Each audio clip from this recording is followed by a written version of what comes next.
Merhabalar dostlar, her şeyin bir sonu vardır ve şu an Hürmüz Boğazı'nda yaşanan şey küresel sistemin gözlerimizin önünde yıkılışından başka hiçbir şey değil. Orada yaşanan bütün gelişmeler bizi de derinden etkiliyor ve domino etkisi kaçınılmaz. Kahvaltıda içtiğimiz çay ve kahve, yediğimiz ekmek ve peynir bile bundan etkileniyor. Orada yaşanan gelişmelere ve medyada aktarılmayan özel gerçeklere birlikte bakacağız. Ve çok daha önemlisi bu işin faturasının bizlere nasıl yansıyacağını hesaplayacağız. Artık Orta Doğu'da gereğinden fazla kalan ABD doğal olarak arabesk bir yaklaşım sergilemeye başladı. Trump'ın açıklamaları oğluna plastik flüt alamayıp kederinden, üzüntüsünden 10 tane flüt alacak paraya gidip büyük rakı içip efkarlanan İbrahim Tatlıses'ten farklı değil. ABD Başkanı Trump'ın psikolojisinin artık iyi olmadığını Amerikalılar bile kabul ediyor. Daha dün İran'a haddini bildireceğini gene ilan eden bu adam sabah çıktı, İran'la kalıcı bir barış istiyorum gibi mantık sınırlarını zorlayan bir söyleme imza attı. Kolay değil. İkinci Dünya Savaşı'ndan sonra dünyanın gördüğü en büyük deniz ablukasını yapıp sonra da o ablukanın 5 para etmediğini izlemek adamın haleti ruhiyesini işte böyle perişan eder.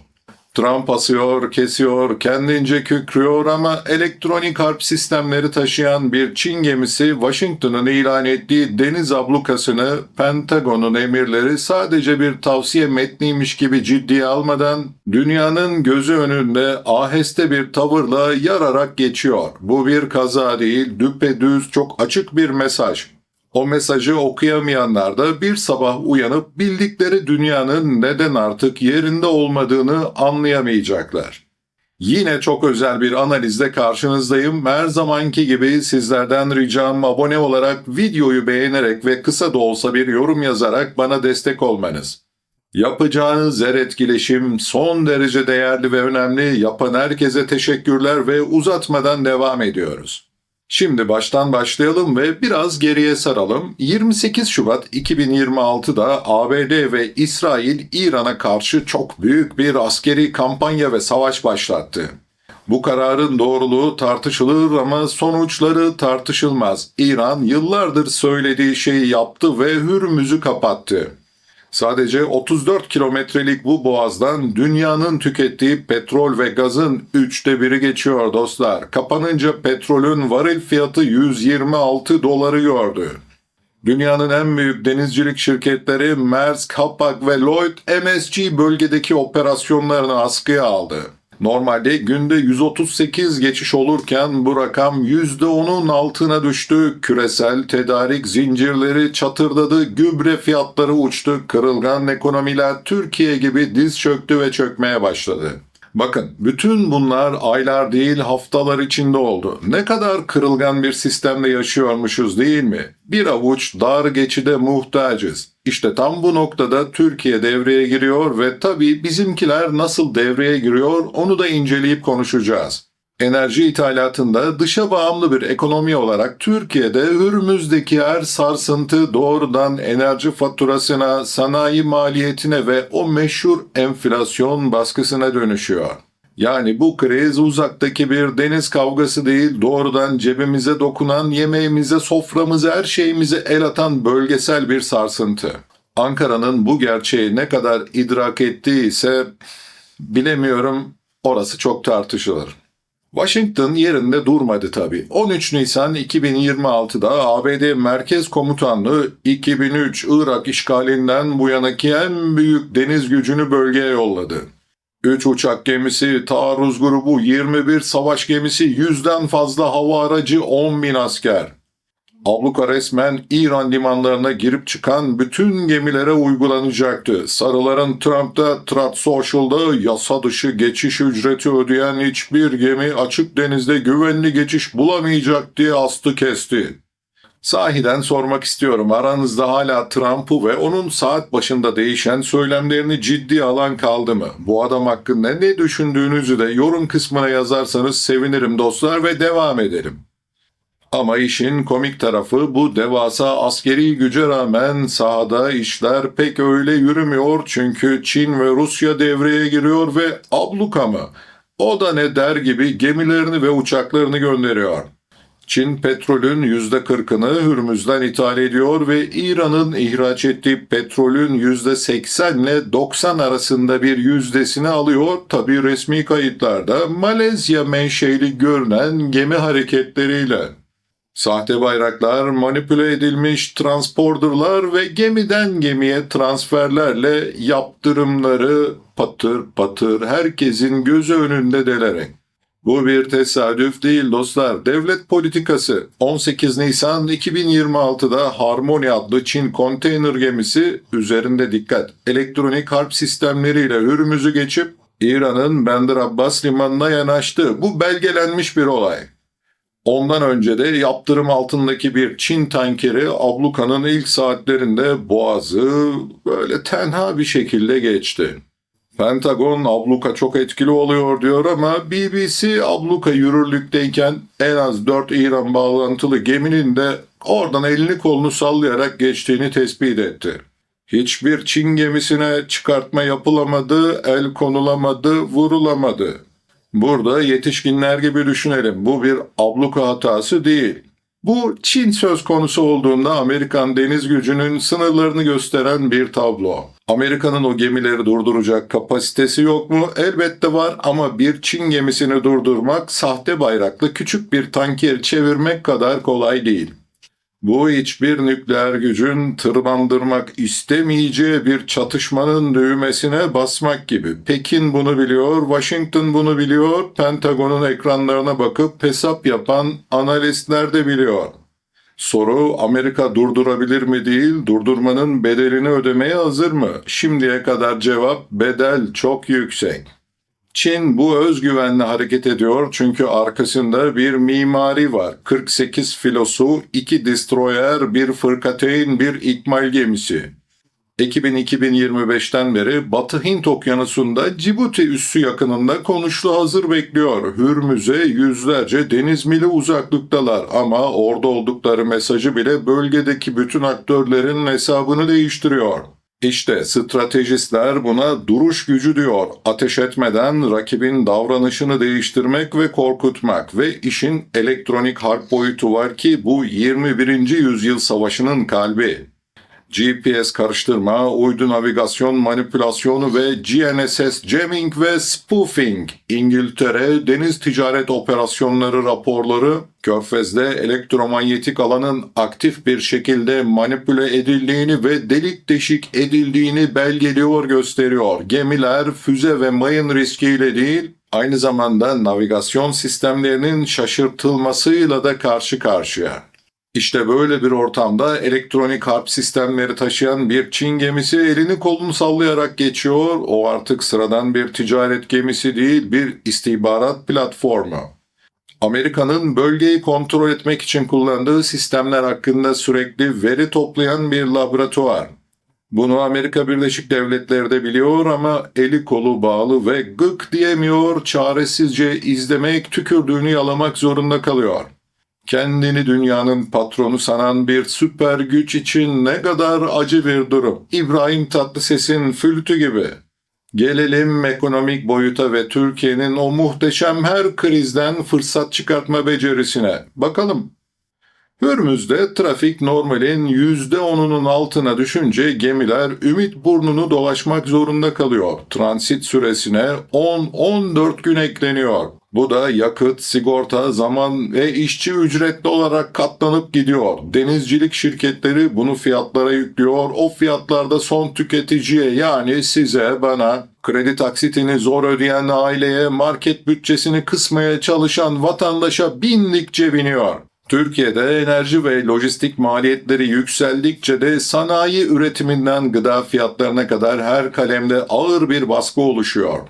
Peki Ankara ne yapıyor? Diplomatik refleks gösteriyor tabii. Dışişlerinden bir açıklama, tarafları itidal ve diyaloğa davet ediyoruz ama arka planda Türkiye'nin enerji arz güvenliği için İran ve Rusya ile ilişkileri dengeleme çabası, bir yandan da ABD ve NATO dayanışması arasındaki o büyük sıkışmışlık hissi yaşanıyor. Komik olan şu, Türkiye Hürmüz'deki her tırmanmanın enerji faturasını ve enflasyonu doğrudan etkilediğini çok ama çok iyi biliyor, ancak elindeki kozlar, örneğin alternatif enerji koridorları, Katar ve Azerbaycan gazı, hatta Doğu Akdeniz'deki hayali keşifler bu büyüklükte bir krizi karşılamaya ve durdurmaya yetmiyor. Yani bir yanda Çin usulü uzun vadeli strateji, diğer yandan Ankara'nın günlük kriz yönetimi, fark ortada, ne olduğunu görüp biliyoruz.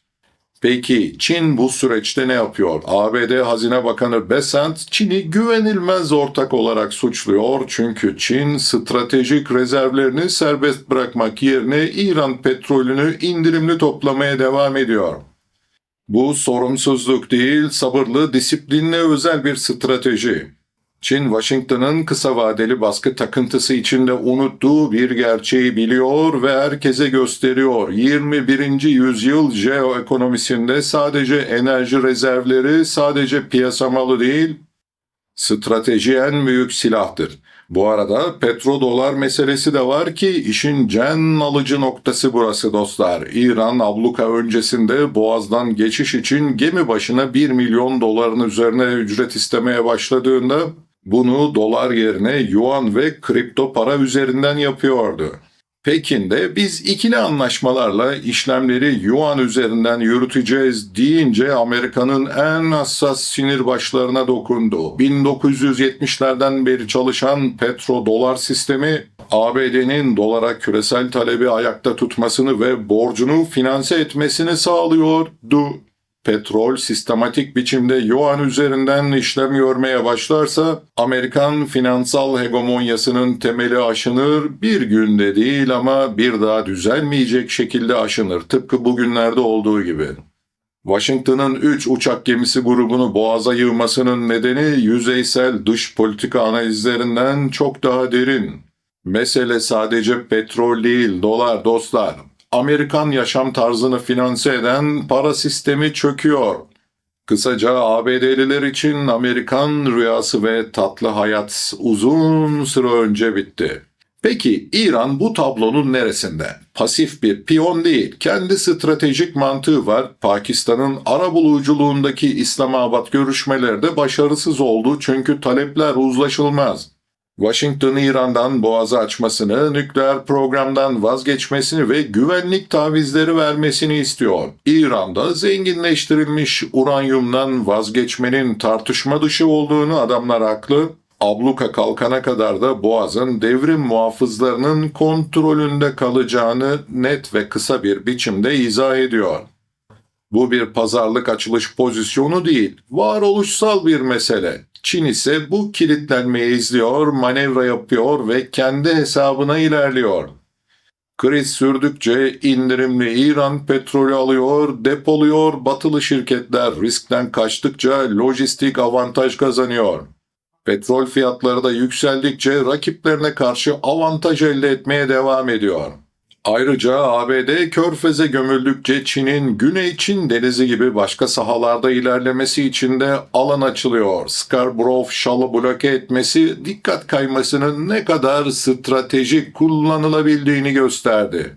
Bu nedenle önümüzdeki tabloyu 21. yüzyılın ilk gerçekten çok kutuplu büyük jeopolitik krizi olarak okumalıyız. Artık tek bir süper gücün yön verdiği bir düzen yok. Birden fazla aktör aynı anda rekabet ediyor.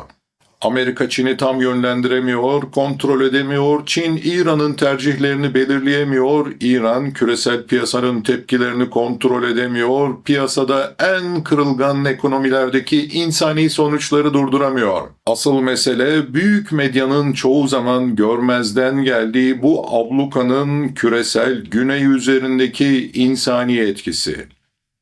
Hürmüz'deki trafik aksarsa Güney Asya'nın, Doğu Afrika ve Latin Amerika'daki birçok ülke uygun fiyatlı enerjiye erişimini kaybediyor, gıda enflasyonu zincirleme artıyor, gelirinin büyük bölümünü gıdaya ayıran ülkelerde bu doğrudan açlık, siyasi istikrarsızlık ve zorunlu göç demek. Ve bu baskı bir noktada Türkiye'nin sınırlarına da dayanabilir, bizim için risk çok büyük. Ankara için Hürmüz'deki her tırmanma enerji güvenliğinden göç baskısına uzanan çok katmanlı bir güvenlik dosyası haline geliyor. Ama nedense bu topraklarda konuşulanlar daha çok Türkiye nasıl arabulucu olur, Fatih gemileri Akdeniz'de ne yapıyor gibi konular. Oysa Hürmüz'de akan sadece petrol değil, küresel ekonominin kanı. Dostlar, gelelim işin özüne. Sonuçta Hürmüz Boğazı haritada uzak bir nokta değil. Yüz milyonlarca insanın günlük yaşamını belirleyen bir mesele. Sormamız gereken en büyük soru, Washington ve Pekin arasındaki çekişmeyi kimin kazanacağı değil, çatırdayan bu düzenin yerine nasıl bir dünya kurulacağı. Savaş sonrası liberal düzen bugün hem Amerikan tek taraflılığı hem de Çin'in yaptırımlarını delen ağlarıyla hem de İran'ın boğazları baskı aracı olarak kullanması hem de uluslararası kurumların zayıflığı sebebiyle zorlanıyor. 18 Nisan 2026'da Çin gemisi Harmony'nin üstündeki elektronik harp sistemleriyle elini kolunu sallayarak, hatta ABD ile alay ederek Hürmüz'den geçmesi de bu tarihsel dönüşümün simgesi oldu. Bu tek kutuplu dünyanın fiilen sona erdiğinin en büyük işaretlerinden birisi. Ya daha adil ve müzakere edilmiş birçok kutuplu bir düzen gelecek ya da güçlünün hukukunun egemen olduğu rekabetçi bloklar dünyası. Bu iki gelecek arasındaki farkı yalnızca devletler değil, toplumlar ve yurttaşlar da belirleyecek. Bu detay Türkiye'de yaşayan herkesi de ilgilendiriyor. Çünkü bir sabah uyandığımızda kahvemizi ya da çayımızı alıp haberlere baktığımızda sadece Hürmüz'den bir gemi geçmiş olmayacak. Sizin, benim, hepimizin hayatımızın maliyetini, güvenliğimizi ve geleceğimizi belirleyen yeni kurallar yazılmış olacak. Ve daha önemlisi, o kurallar yazılırken Türkiye bu işin içinde ne kadar olacak, burası ayrı bir muamma. Şimdilik seyrediyoruz, biraz acı, biraz alaycı bir gülümsemeyle. Elbette değişimler hep acılı ve sancılı olur ama ne yazık ki biz Türkiye olarak her zaman acıyı en fazla hisseden tarafta oluyoruz. İzlediğiniz için teşekkürler.